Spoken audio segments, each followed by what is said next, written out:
इनका कुछ भी नहीं है, कोई ऐसी चीज नहीं है। आप भगवान ही देख रहे हो ना किसी और का। जी जी। हाँ, तो कोई ऐसी चीज नहीं है, कोई परेशानी वाली बात नहीं है, ठीक है ना।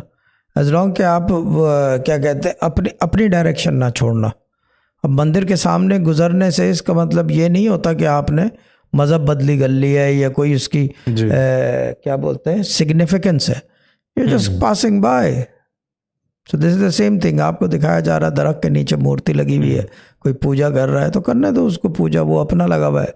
अगर इसको साइनेज में देखा जाए तो कोई इबादत कर रहा है, उस तरह देखा जाए ना, प्रार्थना कर रहा है वो अपने भगवान की।